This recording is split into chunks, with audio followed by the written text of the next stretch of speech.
Hi everyone, hello. My name is Lillian Jerry. Welcome back to my channel. I hope you've been great, you've been doing good, and you have been keeping well. So on this video, I'm going to be talking about strategies that can help you distress. We live in a very complicated, sometimes not very simple life, and you work jobs that sometimes can be very stressful, and you come back home and probably feel so stressed.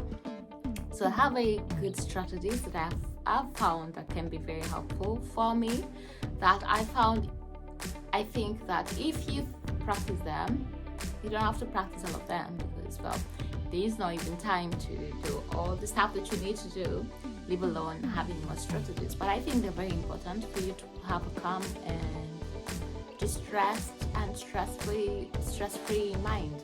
So let me start. So the first strategy that I've found very helpful is having meditation. Meditation is a practice where you sit somewhere in a very comfortable position and you practice breathing, and you set an intention for yourself to focus on something. You can focus on something, say calmness, say kindness, or gratitude. There's so many things that you can focus on, and they can be guided. That is meaning you have somebody who is training you, or you listen to somebody giving instruction, and this can be that can be especially helpful, because our minds tend to wander a lot. But when you have somebody training you to bringing you back to the intention that you had, it makes your meditation very easy. It's not very easy to it's not a very easy practice, because sometimes mind wanders so hard, and it's not a simple task to just become alone for 5 minutes or 10 minutes, and some people can do it for hours.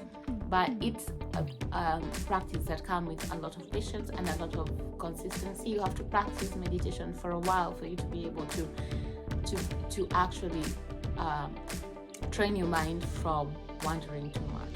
So it helps you manage a lot of stress. It helps you to just come back to yourself, come back to your focus, come back to what you're intentional about. And this can be especially helpful, because sometimes we tend to lose track of what is the most important thing. But when you're meditating and you're in yourself and you are focusing on things that are very important, say gratitude, it's very easy for us to ignore being grateful for the things that have happened to our lives. So when you're meditating, all those good feelings, or all those good aspects of living tend to come back, and you focus on them, and you become intentional about living about them. So it helps to reduce negative emotion. It can help you be very imaginative. I found that sometimes when I'm meditating, I can just, some ideas strikes my mind right in the middle of meditation, and I have to stop and write something down, because it helps you, especially when somebody is guiding you, it helps you to realize something that you probably never realized before. And this can be very helpful, and it will be such a learning curve, but you will see so many benefits. You will see so many calmness, and you'll feel a lot of calmness and mindfulness. And when you have a calm mind, it helps everyone around you, because you don't want to be in a place where everyone is anxious, or it just makes life easier when everyone is calm and they have all the good intentions at heart. Yep, it comes a long way. So I'm going to go to the second thing that you can do to get together with meditation. Yoga. I heard about yoga very many years ago, and I just thought that was such a practice that was so posh until I started doing it. It just helps you combine the art of meditation and moving. And with these strategies, you have to breathe intentionally. You have to breathe deeply, and breathing can be so mind relaxing. But I think when you're moving, especially with yoga, it's a very simple movements that help you to build your flexibility also in the long run. and there's such a form of exercise, so you can find yourself getting fitter or having good posture. If you struggle with posture and holding yourself up, it helps you to hold yourself up in the best way possible, having a neutral spine and all those things. So I think if you combine yoga and meditation, it can help you distract, and you don't have to practice these strategies for a long time. You don't have to say 1 hour for meditation or combined meditation and yoga. You can even do it for 5 minutes, and 5 minutes of meditation or 10 minutes of yoga. Just 10 minutes of your time, especially if you try. And we have so many types of yoga. They have some yoga that help you to start your day, some other stuff helps you to wind down, especially if you had a long day. And this form of yoga are very good because they help you wind down. It's almost like reading a book, getting ready to go to bed and you're reading a book, and they just help stretch out your whole body, and they help to stabilize your core, your spine, and everything else. And when they're combined with meditation, you can get the full benefits of both yoga and meditation.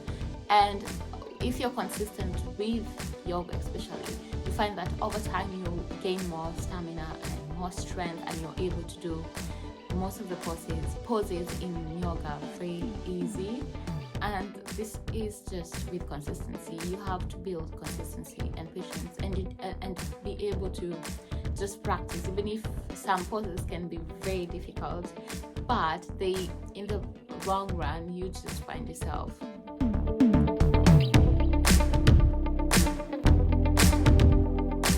So I talked about reading, and I'm going to go back to reading. So reading is not for everyone, I'm gonna say, but when you start reading, it doesn't have to be like a long time of reading. It can be like as small as 10 minutes, 20 minutes, 30 minutes, and you tend to build up reading as you go, especially if you're reading a very good book. I think one of the things that made me understand or made me like reading is when I pick a book, and especially if it's a book that somebody has recommended to me, and they've said that probably it's a good book, you should read it, and you find that the story or whatever the author is talking about is very interesting. It's hard to like let go or put the book down. So that's how you build your reading skills. It just helps you to like forget about everything else and just concentrate on what you're reading. And that, for me, I found that very distressing, because some of the time you just sit somewhere and you are just strewing in your own stress. But when you pick a book and you read about somebody else's idea, they give you so many ideas. They give you ideas on how to, they give you ideas. It's like speaking to somebody and engaging with the person and hearing what they have to say. So right now I am about to read this book. It's called, I don't think you can see it, but it's called Thinking Fast and Slow. It looks like a very big book, but I do love big books, especially that have been written by people who are professionals of some kind. They just help you to, I mean, when you start reading a book that is written by some of them are written by professors or psychologists or doctors of some sort, and they just help you to give you ideas. And anyway, you can always, it's so good to have ideas from people, and you build up on the ideas and you come up with something that really works for yourself. So you can, with reading, you can not always find time to read, but these days I found that YouTube has a platform that allows you to listen to a book, especially combine reading and listening to a book. And especially if it's a very big book and has a lot of wording in it, listening to it and also reading it like 30 minutes of your time daily can help you to go through the book much quicker. And it goes with setting a goal, maybe to have to read like 30 minutes a day, and then you go to reading one book a month, and some people have gone to reading 2 to 3 books in a month. Again, it depends on what book you're reading and how long or how big it is. But it's really calming. It's a really calming way, or a calming strategy technique. Yeah. Anyway, so the other thing that I found very calming nowadays, and I started it not very long time ago, but I always wanted to start journaling, because I thought the idea of having to write down ideas or feelings that I'm going through, especially after a long day, or you could be going through something difficult and you wanted to write it down, and then when you go back, the good thing is journaling is that you keep a record and you can be able to come back to it when you want. So journaling helps you to come back to that specific entry that you made and look at it, and then see what, maybe like how many years down the line from where you first wrote that entry. When you come back to it, you can see whether there's a difference, that you've accomplished that thing that was stressing you, or maybe you've passed it, or maybe you're still there. But just having an entry where you write down something that is stressful to you, I found that very distressing, because sometimes when you write down something, it actually helps you to rethink it, and probably just like, it's almost like having a solution. Anyway, journaling can help you track progress. It helps you to see how far you've come, especially with very huge goals that you had for yourself. It helps you to see where you are, but you'll never know that unless you wrote it down in the first place, because there's so many things these days that are happening, and if you don't keep a track of where you're going, it will be very hard for you to track your progress, and it helps you boost your confidence, because when you achieve a certain goal, especially if it was a goal that was very huge or very taxing, or it felt very burdening, and you've accomplished it, it helps you to gain that sense of self-confidence, and it helps you to know that if I can do this, if I can be able to put that down, then I can be able to do anything else imaginable.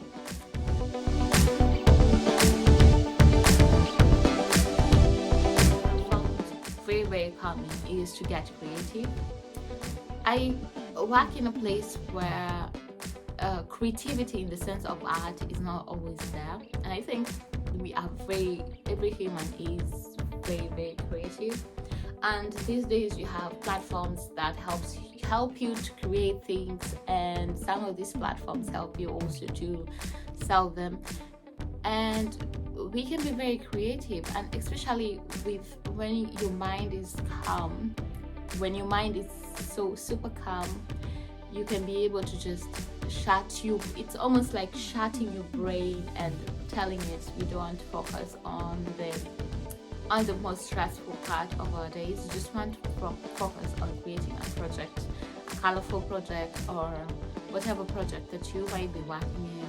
Maybe it's like writing a book, or getting creative in any sort of way helps you to calm down. I had a friend who practiced just coloring, because you don't focus on any other thing apart from you want to make this picture so good, and that process of disengaging from the stress to just find time to be creative can be so good. So anyway, I think those are my ideas, or that's my take on strategies that can help you to de-stress and find calm if you are struggling with finding the calm.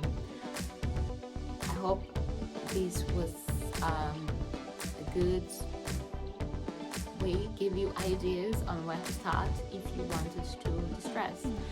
And I'll see you back next time. Bye.